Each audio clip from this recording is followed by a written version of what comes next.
Hey y'all, it's Malona coming at you with some Omega energy. I'm going to talk about something incredibly crucial today. I did videotape myself earlier, but I was like, that is not what I want to say. What I want to say is, first of all, I'd like to congratulate anyone who this video reaches and let you know, hun bud, if somehow within our central system of matrix you found your way here, there's a reason for it, I imagine. So, hey, sister. Hey, brother. Hey, baby. I want you to know that you're welcome, no matter whether you agree with me and anything I say or not, or if you just find me fascinating and interesting. And some people do. That's why they watch sometimes, not to learn anything, but just to look at me. I don't understand that process, but it happens. Whatever.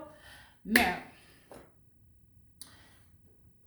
the evolutionary process of humankind is happening right before our eyes, and I am here for it. I am cheering for it. I am hoping beyond hope that, yeah, excuse me, y'all, if y'all hear some motors in the background, it's because there's some young people in my neighborhood who thinks it's a great idea to just speed up and down the street. And I'm trying not to be like that neighbor to be like, hey, get out of my yard. So I tolerate it for the most part. Anyway, human populace is evolving. And as it evolves, there's going to be some challenges to those changes. Like there's this new thing now that I've learned new words more recently, I think within the last few weeks, a month. And it's something called being neurologically spicy. I consider myself in the group of those who are considered neurologically spicy, but what they're in essence are, they're just describing someone, at least I think, that either has this on the spectrum of autism, which I don't like that label, but what it is what it is.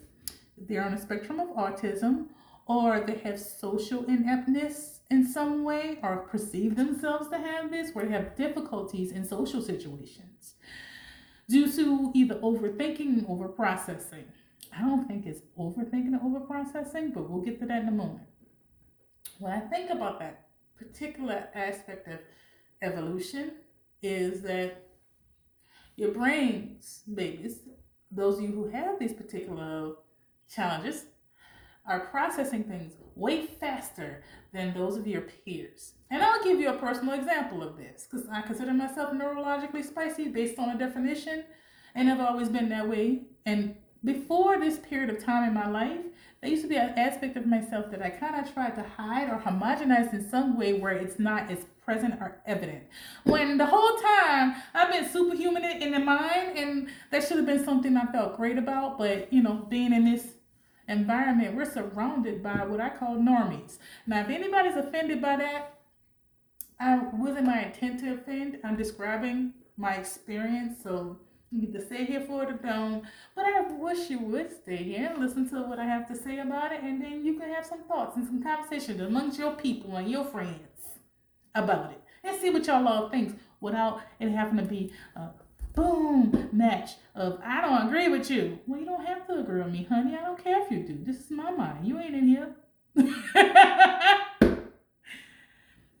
But for me, how it expressed itself is I was able to conceptualize things well past the time frame I was in. It's not just the psychic intuitiveness I'm speaking of. I'm saying, like, for example, if I'm watching a movie, and it still happens, this is why I like to watch suspense movies or things that don't make it as obvious what the ending is, but I'll say 9 times out of 10 know what the end of the movie is based on the first third. And a lot of people can do that. Okay, that's just like one aspect of it though. I actually also do this in conversation. I can figure out in some kind of way what went on with that person, or what kind of dynamics they had with the situation they're trying to explain to me before they even get to the end of their story. Which leaves me in a space of like just daydreaming, or in my mind astral projecting to the other side of the room. I wonder what is going on in Italy right now. And I'm just imagining, and in my mind there's a whole world going on in here while you finishing completing your story, and I'm still here presently hearing you and then understanding when the story's complete so I can respond. Yeah, I just think that was rude as fuck. I used to fight it all the time. I don't fight it anymore. It's just a natural part of my being. I understand everything that's going on with you, what's going on with what you're saying. I don't do this all the time, but sometimes I do. I just wanted to make it clear that, that neurologically spicy aspect of myself I'm fully embracing because it has done nothing but help me in a lot of ways. And it's also helped me help others, especially when it comes to as it pertains to problem solving. Created that, whether it be life problems or just abstract problems or concrete. I'm very great at figuring out the solution to an issue or challenge. And most neurologically spicy people who are able to communicate in such ways can do that.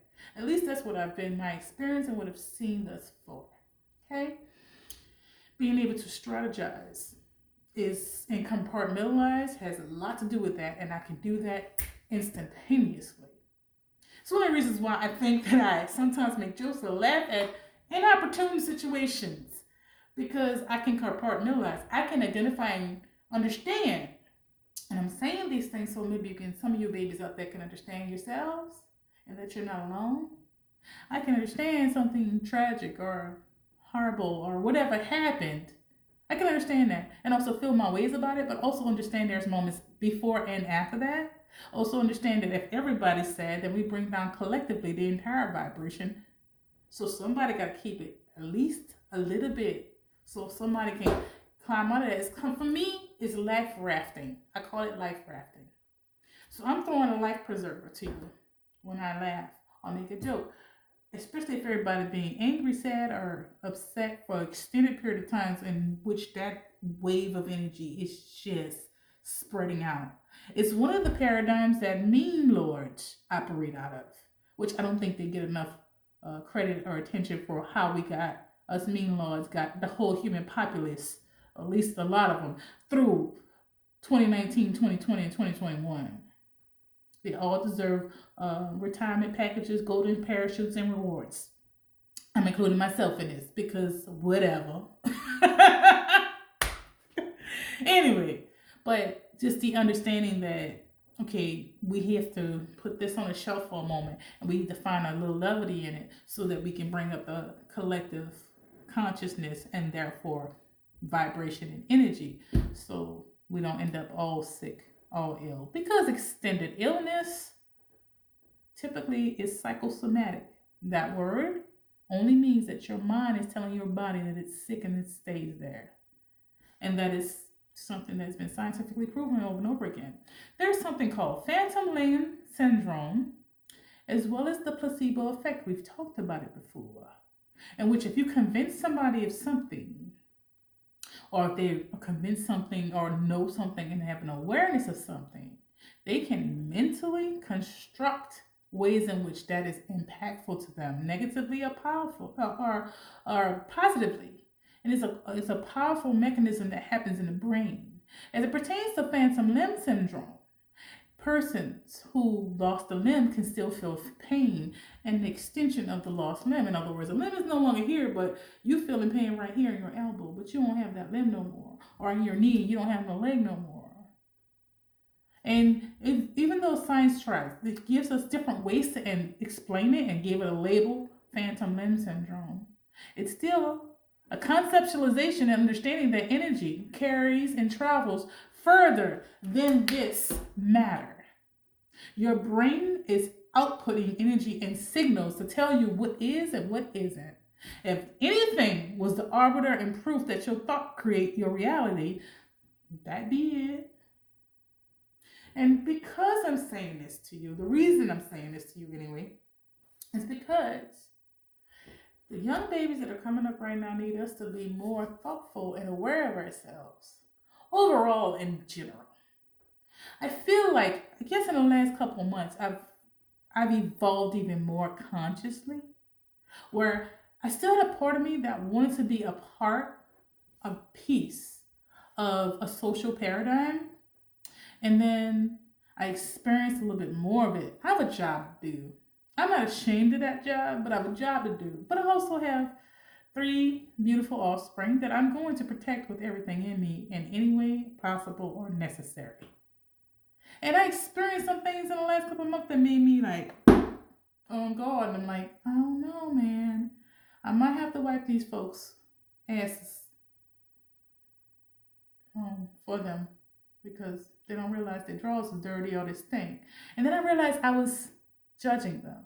And then I also realized, but they was judging me, and we were being mirrors to each other. And I'm like, wait a minute, I don't want to participate in that at all whatsoever. So I backed the hell up out of it slowly with the understanding that I'm backing away. You follow me back here, I'm gonna beat your ass quick and get on with my life. That's the way I felt about it. But the reason why I'm talking about that is I don't 100% fully think we can fully disengage with anybody that we've ever engaged with because of that connectiveness. And considering this, I consider it as a responsibility for myself and people like me to be more consciously aware of our vibration because we're on a precipice right now. Whether the spiritual community at large or just any community at large realizes we're on a precipice of creating those, and we always, the song, the children are our future, is accurate, but in this sense, it's even more prevalent and important that we understand that everything we vibrate at, our children and children's children will experience in the future. The reason why our environment is so polluted, our animals are so polluted, our plants are so polluted, is because people before didn't care about that vibration and how they thought about things, how they nurtured things or cared about things. This is very simple. It's not complex at all. But there are those of us, and I'd like to include myself in that number, that understand that what we're doing now, we're already implanting in the future.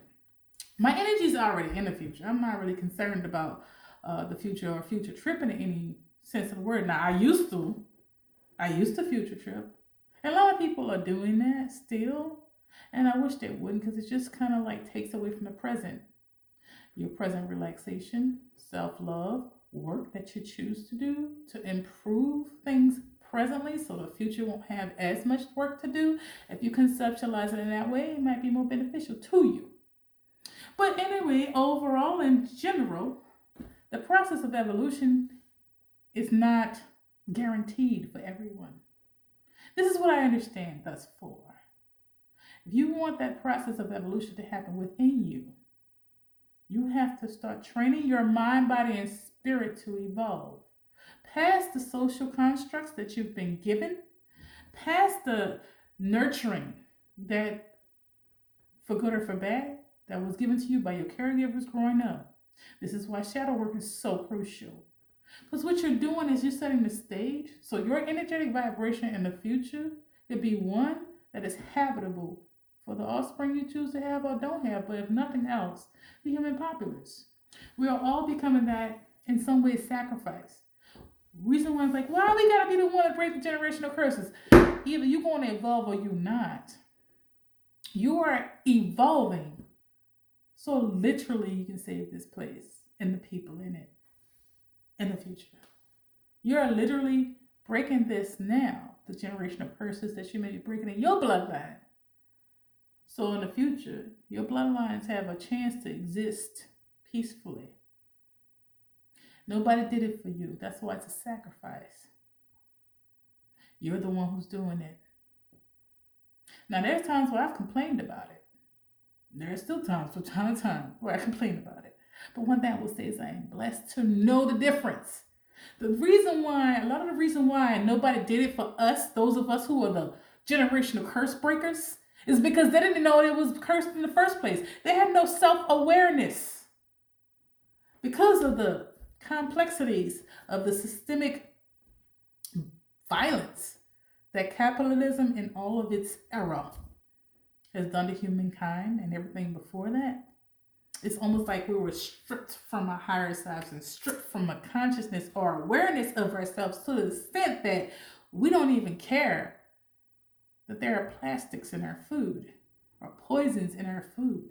Like at one point in time in humanoid history, and I say humanoid because humans right now are different than humans before, so we're just going to go with that terminology for now, that we were so connected to nature and consciously aware of nature, there is no way that shit would fly. But right now, there's so many disconnected from their higher self or even the conscious awareness of self that they're cool with the government deciding, making every decision for them. They're also cool with the poisons that have been allowed in their food because somebody told them it was safe, even though it's clear that it's not. Those of you who are the generation curse breakers and the star seeds and whatever you want to call yourself, and put a label here for the people who are actually in the process of preserving themselves and saving themselves so they can help shape the future. It is a great sacrifice. To one, you have nothing but my respect. But at this particular moment, in this part, you can stop the video because I'm about to get into some real subjective stuff because it's personal to me. And when it's subjective, that means that I don't have any direct evidence of it. It's just how I feel about a subject matter. In other words, my opinion. So if you don't want to hear my opinion on this, you'll love. See the description below. You know the rigmarole and the routine. Now here we go. If you're still at this space right now where you're trying to add value to production, in other words, you're producing clothing, some materialistic thing, or something to go into the system that is not necessarily benefiting anyone, but it makes you look good and makes you financial profits, if that's your full and entire mission right now, to make yourself look like you're actually successful and you think success comes from money still and not from energy, then you have missed a step. If you think success comes from how many people like you, adore you, worship you, or how much spiritually stronger or gifted than you are or pretend to be than other people, you've missed a step. If you're still warring with individuals as opposed to a systemic problem, you've missed a step.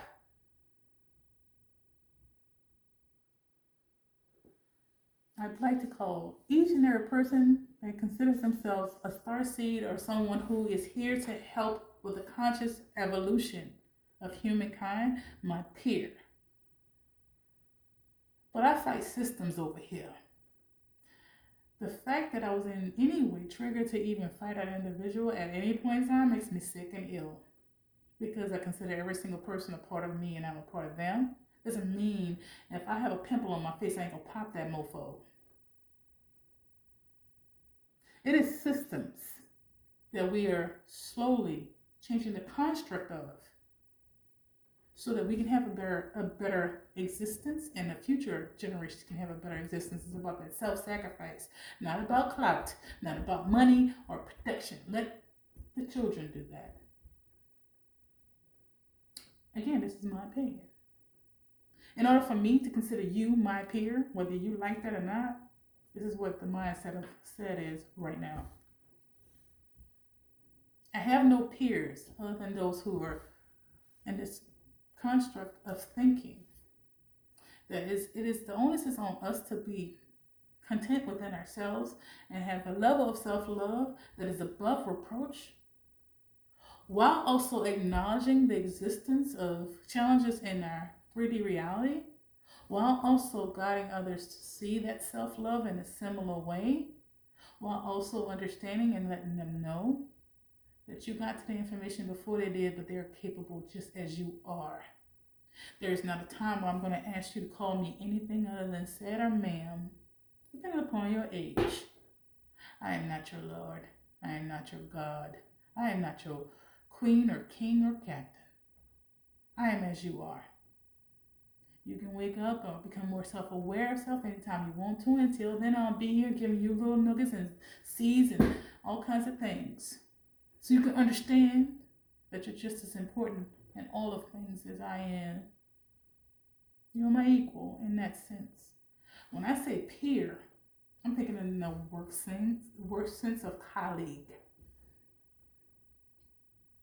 And my colleagues, I don't have a whole lot that I've met in person.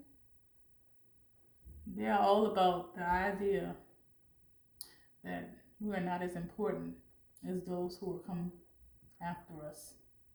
but were of important significance. In other words, any house that you build on a foundation, that you build on a foundation, must first have that foundation. And it must be solid, sturdy. The ground beneath it must be treated in such a way where we don't have cracks in it over time. We ain't building things near it that's going to cause it to crumble.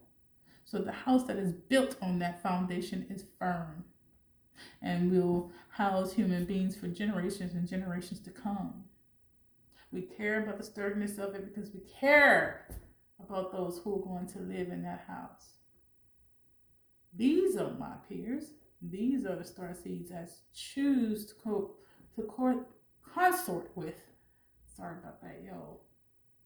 But also, just overall in general, I felt like that needed to be said at this particular time, just for my own personal well-being and sense of peace, so that there's an understanding across the board of where I'm coming from.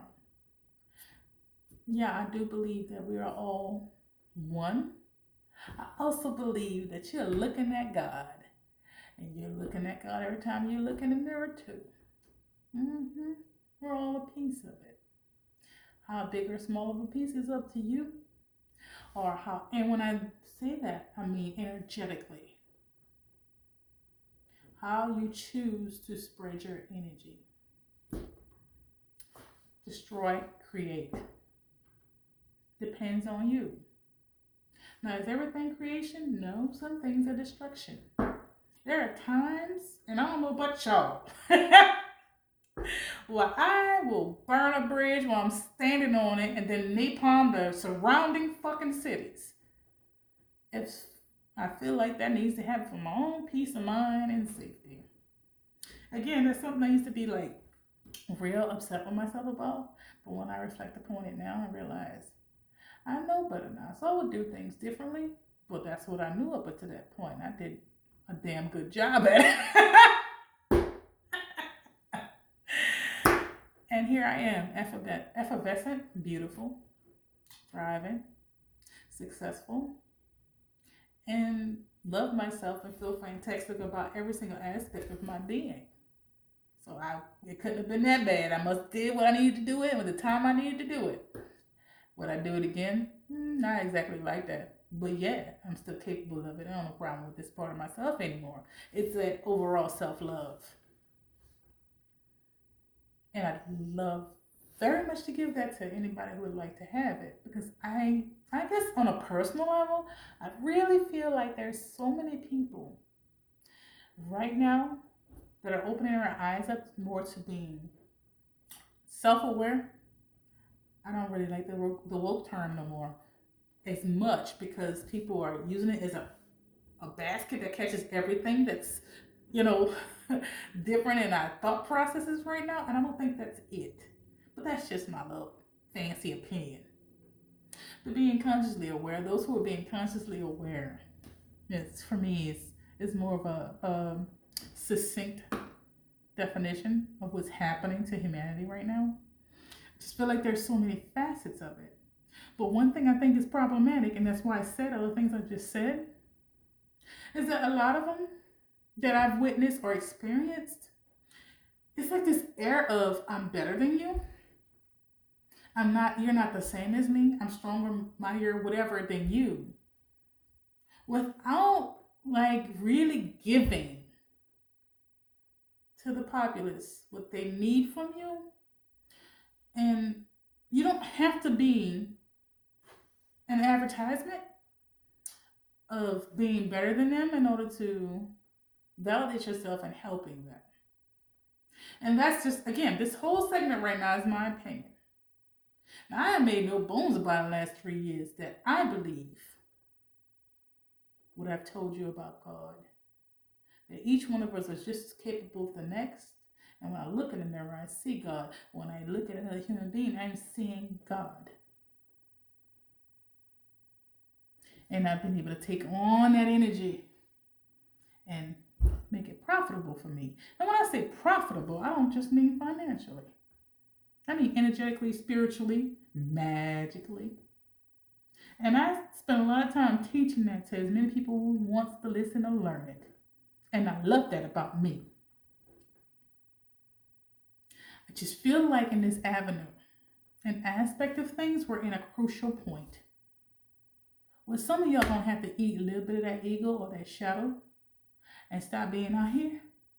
And this is not even me telling you to stop doing it. I'm saying at this particular point, it would be beneficial to all if more and more of us let them know that they're just as capable and able as we are. And the seediness of us, those of us who consider ourselves star seeds or self-aware ones, we're just here to be teachers so they can learn exactly as we are and know that they're exactly as we are. Because what I understand just from understanding historical context, reading things with vigor, in other words, without someone else's concepts narrating or biasing my thoughts on it when it comes to religious texts. And I've used Jesus as an example because it's like one of the ones that's more prevalent that people will understand. I bet if he was alive today, he would not enjoy all this worship that's going on in his name. He certainly wouldn't enjoy seeing depictions of his effigy being tortured in these worship places. I'm just saying though, it don't make no sense, so it never made sense to me, and when I read the books, it don't make sense. For example, just because everybody's doing something and it seemed like this is where we go along to get along, then I mean you should be doing it too. Just a thought. I think that's one of the reasons why I stick out like a sore thumb in the spiritual community. And sometimes that makes me sad. Because I would really love to have a sense of community with a lot of them. But I've given that up completely and utterly at this particular point because of this paradigm that I'm talking about right now. A lot of these little aspects I'm talking about right now. And I'm okay with it. I'm made peace with it. But it's like the last bit of my shadow work over the last couple months is making peace with that concept. Because then again, where I am right now, where I sit right now, what I know right now is that my words, my actions, and what I'm doing right now is going to make its way to the future, even if I do nothing else. And I'm okay with that. I already blew up in the way that I need to blow up, as the vernacular says. Oh, this is just crazy. And I am cute to boot. So, like, winning. I'm not. That's the worst reference I could use in that space, but that's what makes it funny to me. Anyway, you want to find out anything about one-on-one instruction, have your chart read for you, get newborn charts, which I love. It's like one of my new favorite things to do, a newborn chart and send the family the keepsake. It's one of my favorite things to do. If you want information about any of that or individual instruction, see the description below. Till next time, you're loved.